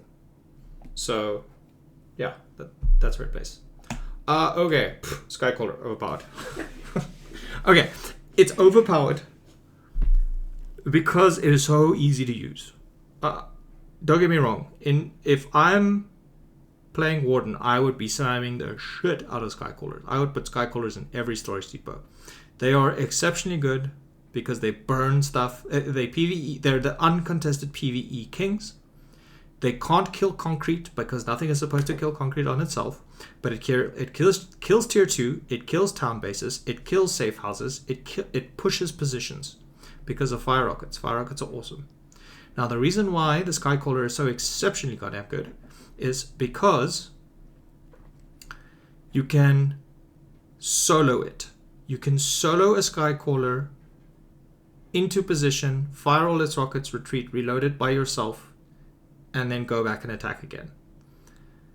The colonial necessity to shoot fire rockets relies on the tankette, and the tankette requires way more effort to use because you need a driver and a gunner to see what direction it's going to shoot in. The Warden half-track can be moved into position, and then its turret can be faced in an appropriate direction and then fire. This is an exceptionally good... This is the best rocket vehicle in the game, hands down. And if I'm playing as a partisan and I'm looking for a vehicle to steal, this goes at the very, very top. The Skycrawler is awesome, and yeah, Wardens are very lucky to have it. So it's fast, it's armored, it does die very easily to like Argonaut with stickies in it, but still, it wins wars. And I think it's overpowered. I think it's strong. I think this thing needs to be... I think the Wardens need to get this much later in its tech tree. I do believe that this is supposed to be a tier 3 vehicle. I think it requires steel to be produced, personally. I see these Skycrawlers mid-war, and they just wreck everything. The problem with the Skycrawler is once they come out, they immediately invalidate the push rocket artillery. And the Wardens never built them again. So I think they need to be more expensive. I think you need a tier 3 facility to build them, personally. But for what it's worth, man, they're super fun to play with. Whenever we steal them or whenever we get them out of loot boxes and we have 3 or 4 of these guys, man, we put them to work. So yeah, Wardens are very lucky to have them. I think they're overpowered. They win wars. They hands down win wars because they can push positions. Blinder. Oh, okay, another overpowered vehicle. So, why is the Blinder awesome? I could probably make a whole vehicle about the Blinder, but the Blinder, first of all, is just a better LTD because it's cheaper, has the same range. The only downside is it's not as fast off-road as the LTD is, but the Blinder comes out in the tech tree where it goes uncontested against everything for about 2 to 3 tech levels. Whenever you see the Wardens have a power spike mid-war, it's because of the Blinder. It's not because of the light tank. The light tank is just there to PvE things and to tank LARP and to shoot other tanks as well sometimes. But the Devitts are there to push tier 2 bases. And sometimes concrete. That's what the Devitts are supposed to do. So that's what these tanks do. This protects them. The Blinder protects the Devitts from doing their job. Because it's 45 meter range, 68 mil shot, the only thing that can counter it is the Battering Ram at night. The two or three Blinders can literally counter the entire colonial faction for 2 to 3 tech levels. Because when this thing techs, it usually techs before light tanks come out. So this thing is usually out or at the same time as prototype iron Devitts. So therefore it's at the same time as prototype hatchets. This thing shits on regular hatchets. Forget prototypes. This thing is just gonna murder everything. So this thing murders everything for 2 to 3 tier levels. You can sometimes catch it out with a Battering Ram at night, but this thing shits on Battering Rams during the day because it has 5 extra range on them. Yeah. This is an incredibly strong vehicle. I regard it as overpowered because this is the Warden mid-war power spike. And if the Wardens capitalize on this and gain momentum, they can basically beat every single front until they get Outlaw. And then the Outlaw replaces it in terms of that 45-meter range roll. So, yeah. Blinders are awesome. When we played one war of Warden when I was in WL a couple of wars ago. I always went in a blinder, and I would easily get 10 to 20 tank kills before my blinder gets disabled and destroyed. It's insane.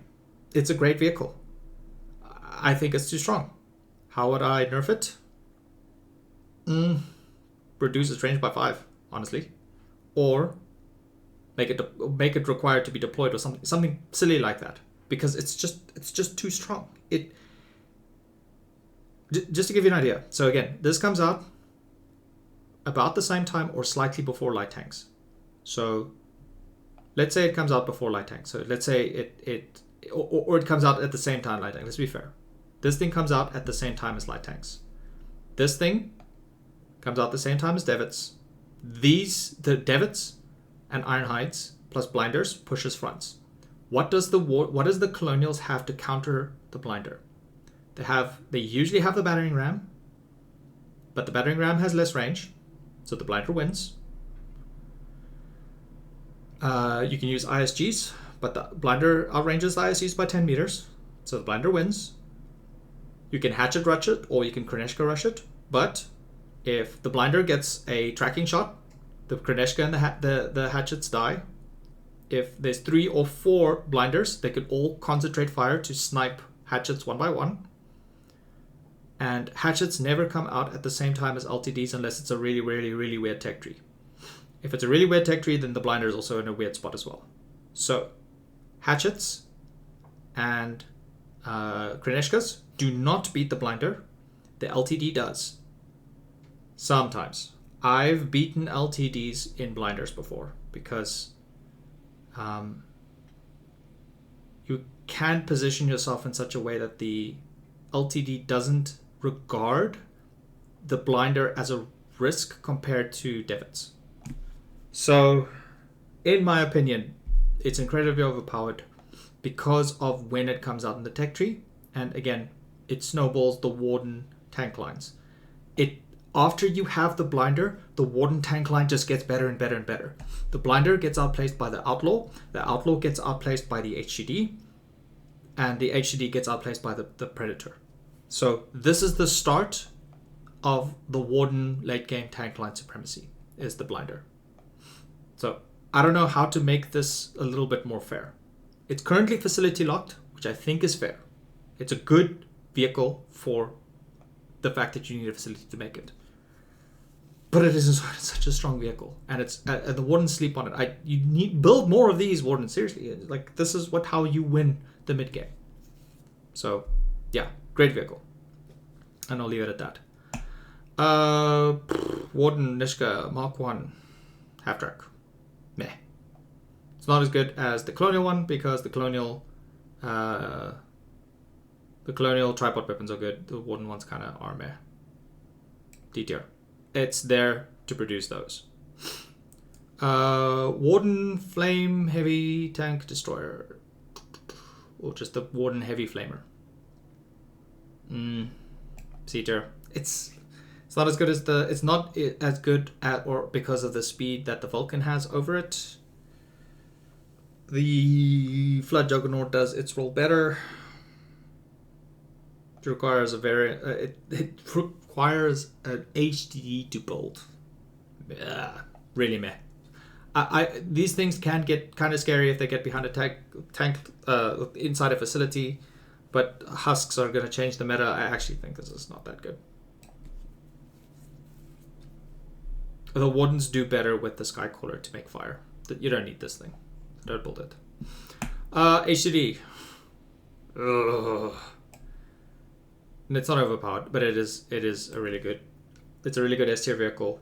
High velocity, 68 mil, 43 meters range because of the barrel sticking out the front of the tank. This thing's only tank line counter is the LTD. A variant light tank. You need to build a freaking light tank to counter this thing. Yeah, it's scary. It kills super heavy tanks. It kills tank destroyers. It also kills light tank destroyers, so it counters the thing that's supposed to counter it. It kills battle tanks. If you can mass produce it, yeah, it's a great vehicle. It's not as good as the Outlaw in terms of its usability because the Outlaw can shoot buildings. This thing, I mean, it has high velocity 68. It can actually technically shoot some small defenses, but yeah, this thing, you have to kill this thing by hitting it from behind or from the sides. Its front armor is just insane. I mean, it's there by design. It's a really good vehicle by design, but there's nothing that the Colonials can do to counter it unless they have LTDs. And there's a running meme of like if you run out of LTDs and there's just HDDs left, you just lose. It's just true. So great vehicle, and again, it cements the Warden tank line supremacy in a tank line versus tank line fights if the Colonials don't dive. You need to dive this thing with a ward to kill it. So yeah, it's meta defining. I almost want to say it's overpowered, but it is kind of fair. You can actually beat it. And it is very expensive. It's very expensive. So when you kill one, man, it feels good. But yeah, it's a strong tank. Ares. Blah. Crap. It's crap super tank. This thing it's just expensive. It doesn't do its role well. It's not as effective as the Predator. It's not as versatile as the Predator. It's slow as crap. It's slower than a tankette. Don't build these things. Like, rather have...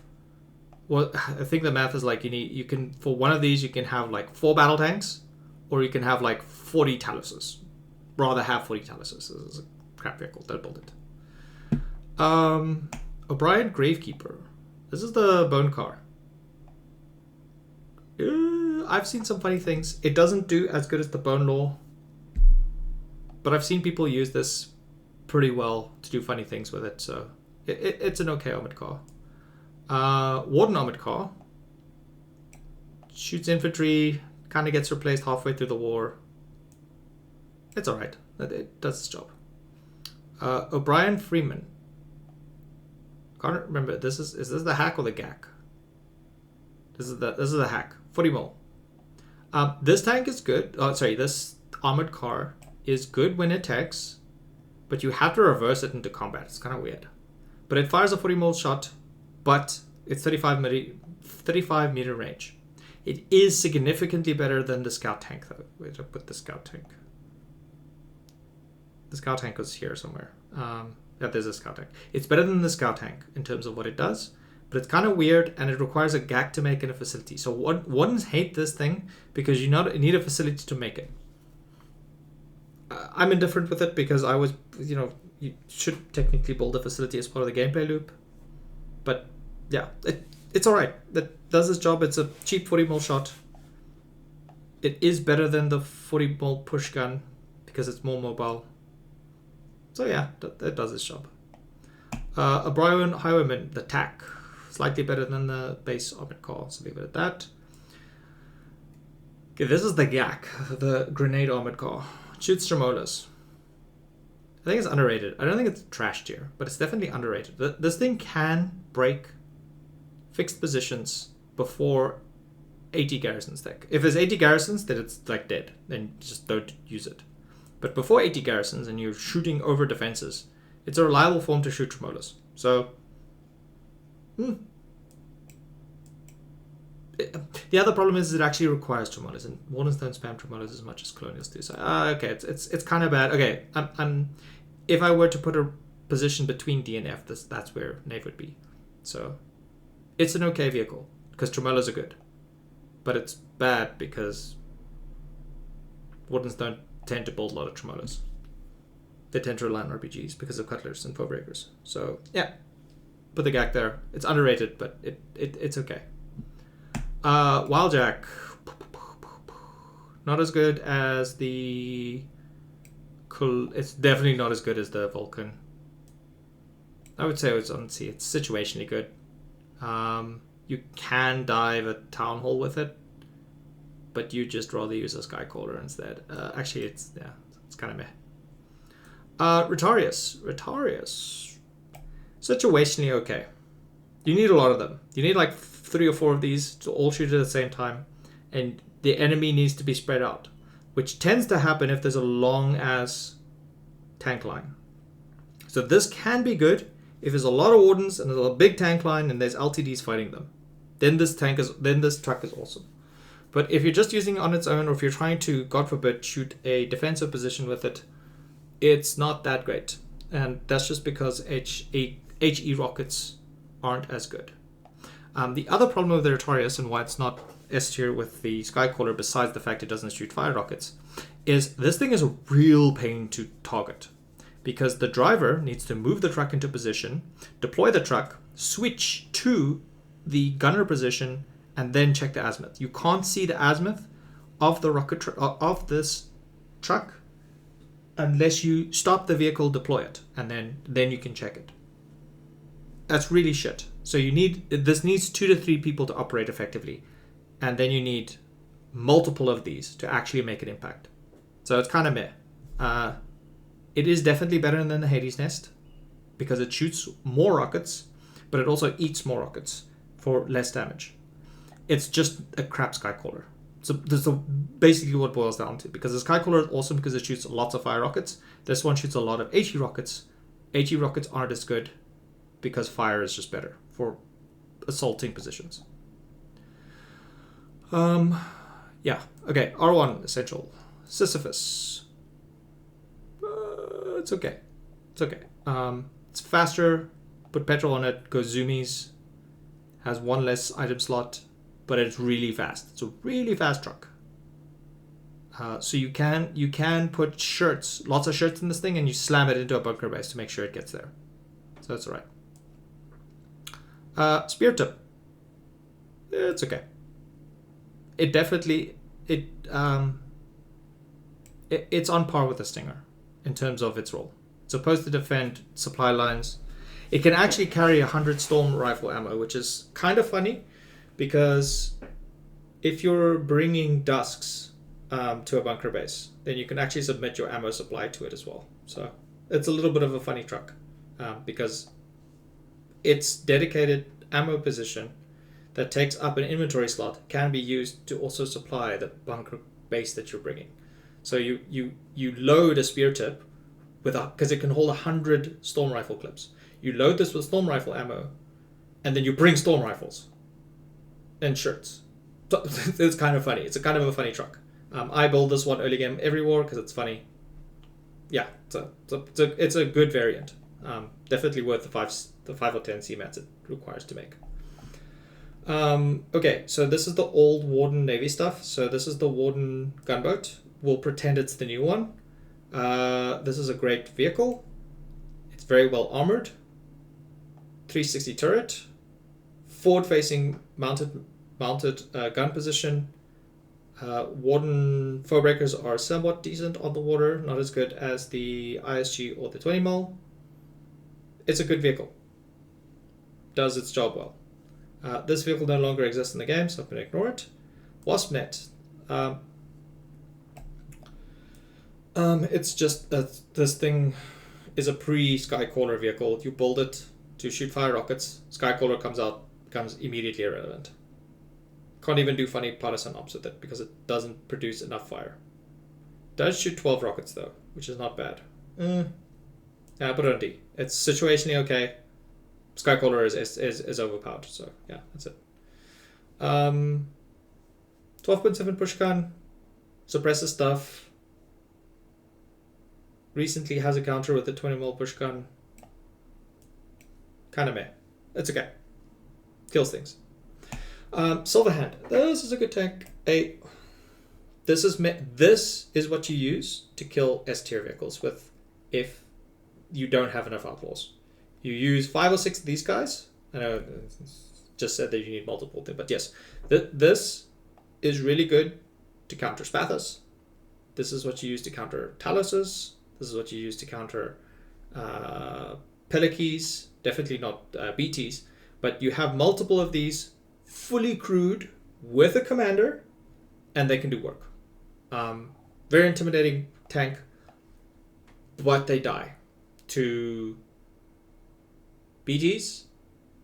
They die to the BTD, which is hilarious, and they die to brawler tanks. So no, they don't die fully to brawler tanks. They don't die fully to Bardiches, but they sort of clash with the Bardiche. So this is the Warden Bardiche equivalent. They're meant to clash with this, but they also have a 40 turret, so they can also PvE. That's a great tank. I wouldn't put it S tier. It's really good though. It's meant to soak damage and draw attention so that the outlaws can do work. Yeah, leave it at that. Chieftain, essential vehicle. Use this to break concrete. It's the equivalent to the ballista. Great 12.7 anti-infantry. It's a better ballista, but it requires a facility to build, so it's fair. Does have less shots. The ballista has multiple shots. Like many more shots. I actually think the Chieftains could use a bit of a buff. Maybe increase its ammo capacity by like 2 or 3. Yeah. But it's an essential vehicle. You need it to break concrete. Lord's Call. The fucking STD. Great vehicle. Great. Even with all the nerfs, this thing, god damn scary. This is a cheaper, more spammable Predator. I know it's a low velocity barrel. It has seen some nerfs. It needed to be nerfed. When this thing first came out and was not a low velocity barrel, it two-shot every vehicle and was just a smaller, easier to crew super heavy tank. I think it's in a good spot now. I think it's still strong. I always scared to face this thing head on. It's very well complemented with HCDs and Outlaws. Yeah, it's a great tank. Kills things very well. I love to shoot artillery at this thing because it's a big bathtub. Hitting it with 120s and 150s is really fun. But I don't want to fight this thing ever. If you are anywhat sloppy with your LTD gameplay, when you're fighting HCDs and stuff with it, this thing rolls in and it one-shots you. It's just, it's a great tank. Yeah, Wardens rightfully built facilities specifically to make this damn thing. It is very expensive, but it's so fast. It's such a fast little thing, because it uses the Silverhand as its base vehicle. It's a good tank, good tank destroyer pre Predator. Warden Pushgun, better than the Colonial one because Colonials rely on momentum. Wardens do not. Wardens don't rely on their Ratcatcher. So, slightly better. Colonial 12.7 tankette. It's meh. Put it on the same tier as the FMG. I think the FMG actually does its role a little bit better. Open top can easily be stolen, can be killed with a Harper. Actually, don't build too many of these. They're used to produce these things, which are good. S tier. Fire rockets, good. It's not as good as the Skycaller. The Skycaller, actually it goes into A. The Skycaller is better in every single possible way. This is just a capability for Colonials to shoot fire rockets.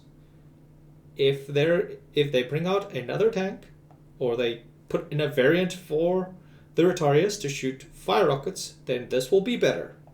So right now it puts into A because you use this to burn down buildings or put it on fire and then kill it with artillery. Great vehicle. It's almost essential, but you could also ram a Vulcan in to put things on fire. So it goes into A. It's good. I like using it. Vesta. This is the flame tankette. This is crap. Don't build it. You build this for the funny. You put this on the flatbed and do funny things with it. Yeah, it's just a pre-Vulcan ability to shoot fire. Ixion's okay. ISG is better. But it is a tankette. It can brawl. It's hilariously comes out at the same time as the blinder. The blinder shits on it. So you're not going to win the war with this thing. You're technically not going to really lose any fronts without it either. So it's just a meh vehicle, so it belongs in D. Zyphos, Armored Car. Surprisingly, this goes pretty high. And the reason why is this is a faster Scorpion that you can mass produce. I always like having a Zyphos in a tank line because flasks are scary. This thing counters flasks because it's so damn maneuverable on the road. It's pretty good. I like having it. It's technically not better than the Warden ones in terms of stats and when it is used, but the utility of it is better because the Wardens have anti-infantry weapons mounted on most of their vehicles, specifically Outlaws and Outlaw variants. Colonials do not. If Colonials need to bang anti-infantry vehicles, they need to bring half-tracks, Scorpions, because BTs and Bardiches are usually used to fight tanks. They're usually not there to shoot infantry all that much.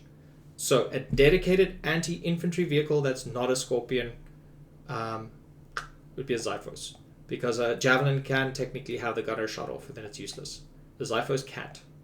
So it's better. It's good within a Colonial tank meta. Yeah. Percusio. On its own, it's terrible. But if you're a particular regiment, specifically UBGE, you build a shit ton of these, and then you can kill super heavy tanks. This brings it into funny meme tier. So it goes into B. because it's a killer B. This is a funny tank. This is a funny armored car. It's not as good as the Typhon half-track. But you build 10 or more of these. You put 2 people in each, and then you can kill super heavies with it. It's really funny. It's a really funny tank, and there's lots of clips of people using this thing to great effect. So yeah, I like it. So I need to build more of these, and maybe I'll do a funny with it. Okay, Colonial gunboat. It's not the same gunboat, got remade, but we'll use this as icon for it. It's worse than the Warden one. The Colonial gunboat has way too many open positions. The guns are on the side. The mounted machine guns are on the side. Or the mounted tripod mounts are on the side. Yeah, it's not that great. But, I mean, it serves a role. I would put it under Essential. But if I'm ranking this in terms of its usability as a water-based weapon, it is worse than the Warden one, and the Warden one will beat it 1v1 because the Warden one has more armor, it has a better rotation, and it has more health. So the Warden one is just better. Gemini, kind of crap.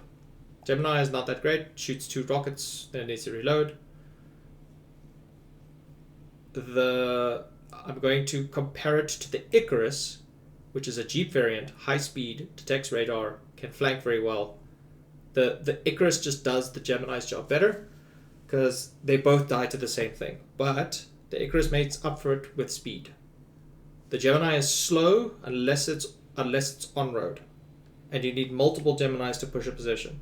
Same way, you need multiple Icaruses, but when you have multiple Icaruses, you can go off-road very easily. It's immune to mines.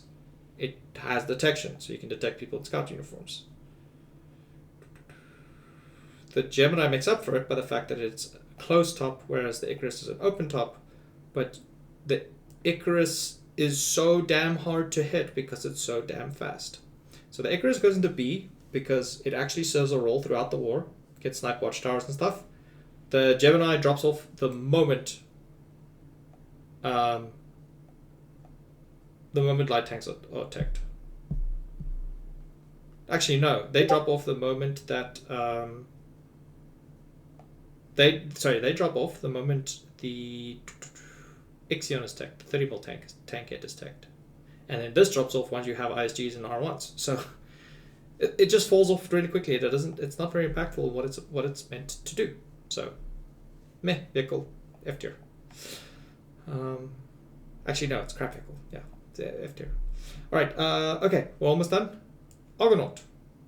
So Argonaut, A tier vehicle, really fast off road, actually good escort jeep. You load this with sticky grenades. You can rush tanks with it. You could crush artillery positions with it. It's just so fast. It's a great vehicle. I really wish the Warden had a. I think the Wardens need to have a LUV variant. So you need a facility to make it, to put it on par with the Argonaut, where it's literally just take off the top and all the heavy stuff with it. This is a great vehicle. It's super fun to drive in as well. This outclasses most other vehicles in that sense. And then the Odyssey is okay. Basically the same as an Argonaut. It's just slower, much slower, but it has armor. Then you can use it for partisan stuff, and you can put a commander in it, and the commander pops out with binos or a submachine gun and shoots things with it. It's really funny. But I think the Argonaut does better because you don't need a facility to build it. Alright. Okay, so there's a couple more vehicles that have been released since this list got updated. Heavy trucks. Heavy trucks are better colonial and Warden logistical vehicles. I would put them under A tier, so just bang, imagine the heavy truck would be on here.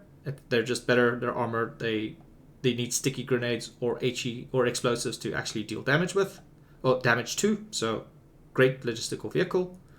There was a 12mm pushgun for both sides that came out. Both of them kind of suck. Put them under F tier.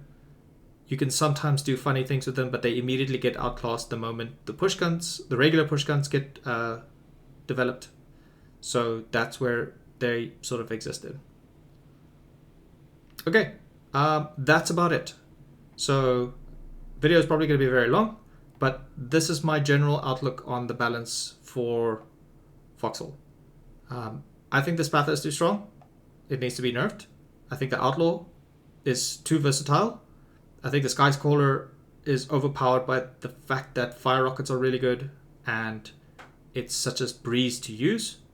The Blinder is ridiculously overpowered because it fills in a anti-tank role for 3 or 4 tech levels before it gets countered by the LTD, and then it can still go against the LTD for a decent amount of time. So it's an awesome vehicle. I think S tier is fine, A tier is fine. Essential tanks have been pointed out, and in terms of naval, it's mostly the same. The frigate is about the same as the destroyer. The trident is about the same as the Naki attack sub. The battleships are about the same. The Warden Longhook is better because AT rifle, but yeah, in terms of navy, there's not a whole lot to talk about except the Warden gunboat is slightly better. Okay, that's it for my tier list. Feel free to give me your comments and thoughts on what you think is strong. I'm confident in what I suggest is overpowered. I think the most overpowered, like I said, I think the most overpowered vehicle in the game is the Spatha. I think it should be nerfed. It's going to get nerfed. But similarly, I think the Outlaw's very, very, very close second. Just because it can counter it counters everything that's supposed to counter it. Just because it has 45 meter range, really fast, mass produced. Alright, that's it for me. This video is probably going to be like an hour or 2 hours long, but it goes over all the vehicles. If you're a new player to Foxhole, either playing on the Colonial or the Warden side, what vehicle would I suggest for you to try out? If you're new to the game, if you're Colonial, try and get your hands on a Falchion, or try and get your hand on a Javelin. Put a MG on it, get some friends, mow down infantry, really, really good. Falchions are good, you can't go wrong with them. If you're playing on the Warden side, Silverhand is awesome. You do need 2 or 3 people to use it effectively. Otherwise, having a Devitt, even mid to late game, Devitt still can have an impact. So if you're just trying tanking out, or if there's a giveaway, try and get your hand on a Silverhand, try and get your hand on a Devitt. Those are great. If you're on the Colonial side, Falchion or Javelin. And then sometimes it's okay to also jump into some of the S tier weapons, but they require a lot more coordination. Pelakes is hard to use. If you're Colonial, HCD can also be hard to use. You just need to know your limitation and know when to retreat. And then obviously the larger vehicles require coordination and regiments to work effectively. All right, so yeah, Falchion, Javelin. If you're Colonial side, those are fun, easy to use. If you're a Warden side, Devitts, either one of these. Silverhand, super fun vehicles to use. Outlaws are also good, but yeah, requires more coordination and understanding how the battlefield plays out. All right, that's it for me. Good luck for everyone in War 115. And yeah, hope to see everyone have fun in Foxhole for the foreseeable future. Cheers, and good luck.